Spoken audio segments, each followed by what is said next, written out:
Most people think real power lies in money, status, or control. But what if the most powerful force in the world is something far simpler: honesty? In a high-rise tower of polished marble and million-dollar boardrooms, one billionaire's entire worldview is about to be transformed, not by a tycoon, not by a politician, but by a young girl with nothing to her name but integrity.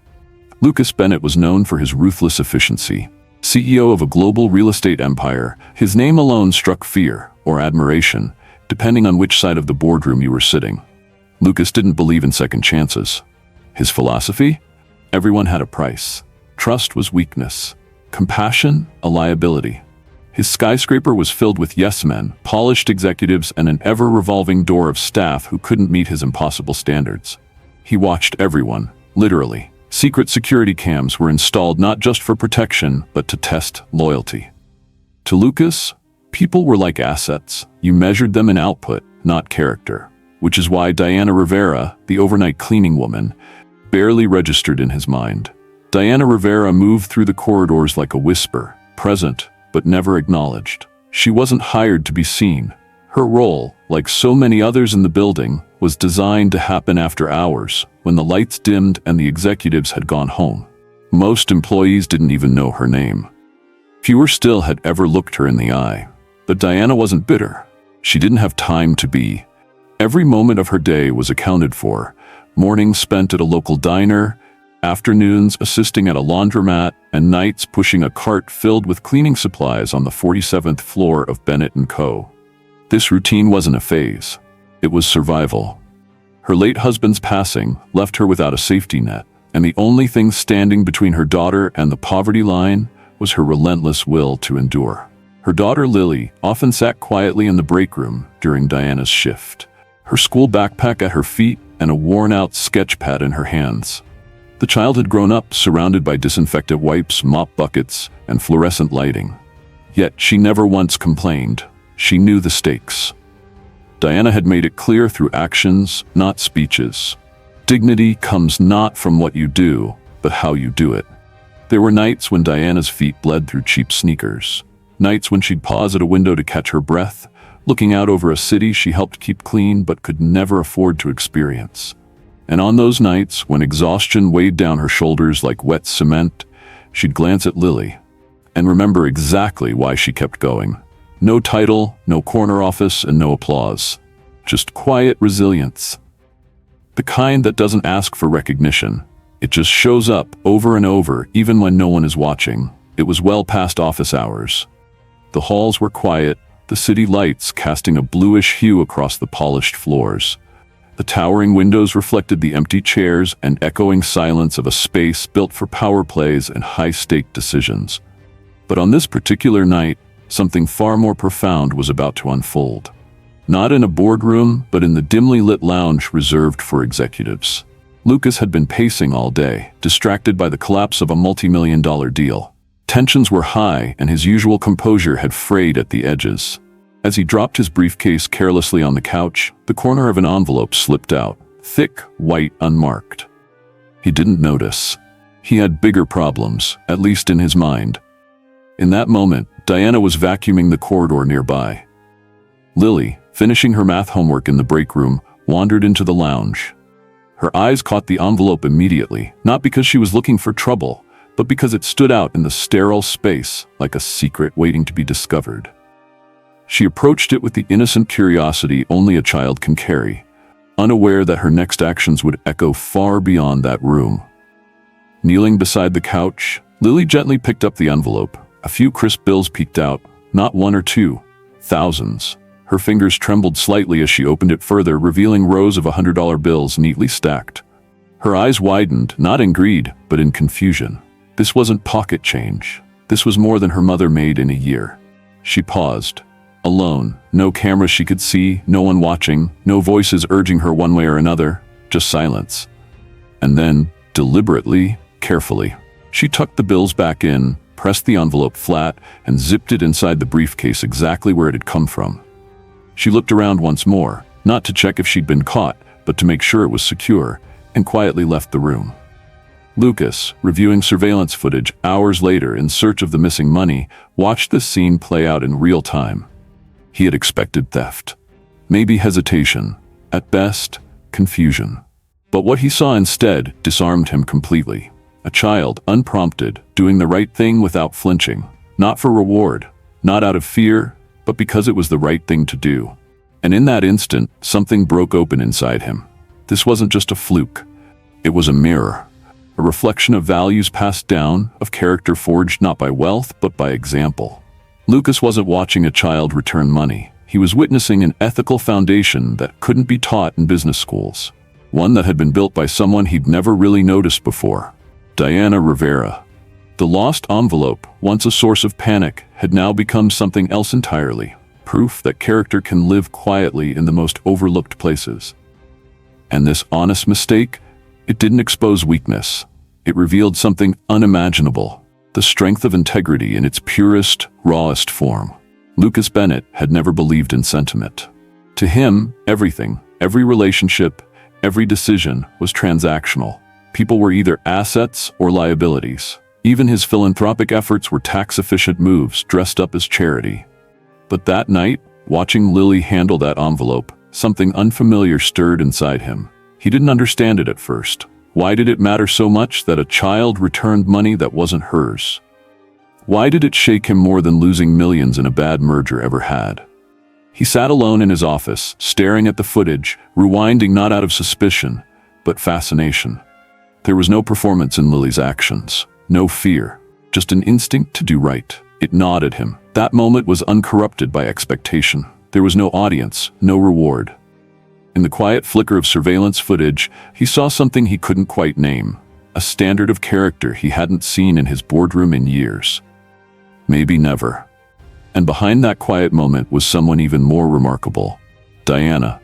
The woman whose face he'd passed 100 times without noticing. The woman who cleaned up after executives who didn't know her name. The woman whose daughter had shown more ethical strength than most of the men in Lucas's inner circle. He couldn't stop thinking about what kind of life Diana had to live, what kind of strength it took to instill that integrity in her child while working 3 jobs, barely sleeping, and still showing up with grace. That kind of strength wasn't ordinary. It was rare, precious, authentic. Lucas had always surrounded himself with people who told him what he wanted to hear. But now, he was confronted with the silent voice of someone who had no idea they were being heard, and that voice rang louder than any pitch, proposal, or press release. Without fanfare, he logged into the payroll system that night and adjusted Diana's salary. A significant increase. He didn't tell her, didn't sign his name. It wasn't about recognition, it was respect. For the first time in years, Lucas was acting on principle, not strategy. And that's when the wall began to crack. Inside the glass fortress of Lucas Bennett's empire, William Stonebrook wore 2 faces. To the board, he was polished perfection. Harvard degree, immaculate suits, and a handshake that promised both power and discretion. But behind closed doors, his charm wore thin. William's smile never quite reached his eyes. Beneath his controlled exterior lived a deep-seated belief. Some people simply don't belong in certain rooms. Diana's quiet rise was more than a curiosity to him. It was an offense. She had entered the narrative without his approval, unvetted, unsanctioned. In William's world, positions were earned through connections, not character. And in his mind, no janitor, no matter how humble or hardworking, should have the attention of the CEO. What truly unsettled him, though, was Lucas's silence. The CEO had never mentioned Diana's raise, never explained why he started attending facilities meetings, or why he asked for janitorial budget breakdowns. To William, this wasn't leadership, it was a disturbance. And disturbances, in his book, had to be contained. So he began his own campaign, covert, calculated, and ugly. He didn't lash out publicly.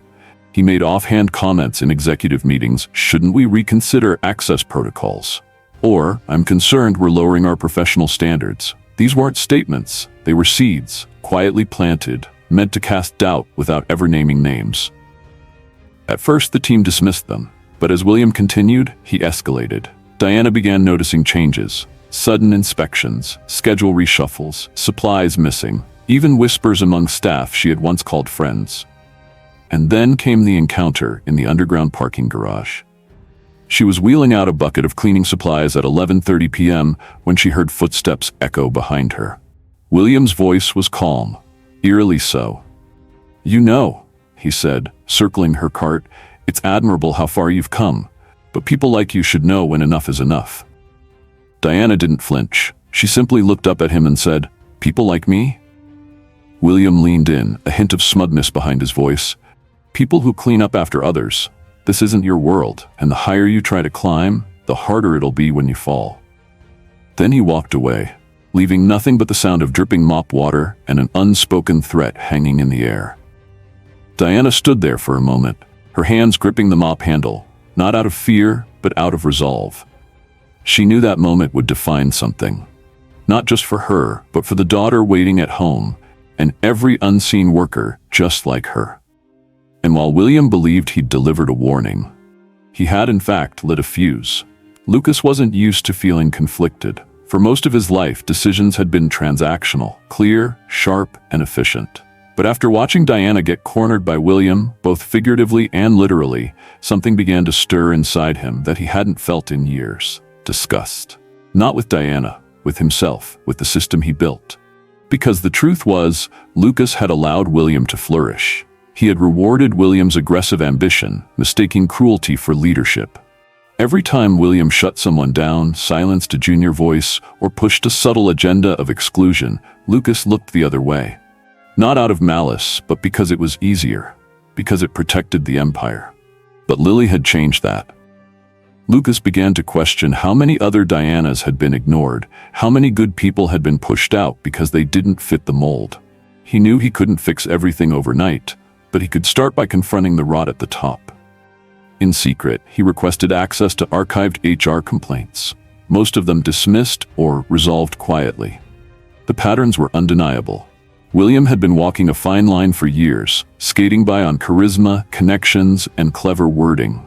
Lucas assembled a quiet task force, legal compliance, internal security, under strict confidentiality. They combed through financial irregularities, backdated performance reviews, and even whistleblower complaints that had mysteriously gone missing. As the evidence stacked up, the final blow came from a former employee, a talented analyst who had resigned 3 years ago after accusing William of verbal harassment. Her exit interview had been buried. Lucas personally called her, not to defend the company, but to apologize. That was the moment. Not when the evidence hit his desk. Not when the HR director said, "We have enough to fire him." No, it was when he heard that young woman say, "I loved working there until I didn't feel safe anymore." Lucas hung up, closed his laptop, and stared out over the city skyline. For the first time in his life, he saw his empire not as a monument of success, but as a structure in need of repair. The reckoning wasn't just about William. It was about Lucas finally choosing what kind of legacy he wanted to leave behind. In front of the senior leadership team, Lucas laid everything out. The evidence was irrefutable. William Stonebrook was terminated on the spot. No golden parachute, no press spin. But the real surprise came next. Lucas turned to Diana and offered her a new title, Director of Operations, Employee Culture and Ethics. A newly created position designed to bring voices like hers into rooms they'd never been allowed in before. She hesitated, overwhelmed. But then she looked at Lily, who was watching through the glass door, and she said yes. From that day forward, things changed. Employees who had once felt invisible were now part of shaping company policy. Childcare assistance was introduced, education grants were offered, and the culture of fear slowly replaced with one of respect. Lucas eventually set up a scholarship in Lily's name, the Lily Rivera Integrity Grant.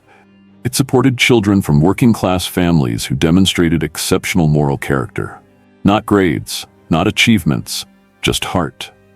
And in interviews, when Lucas was asked what inspired this dramatic change in his leadership style, he always gave the same answer.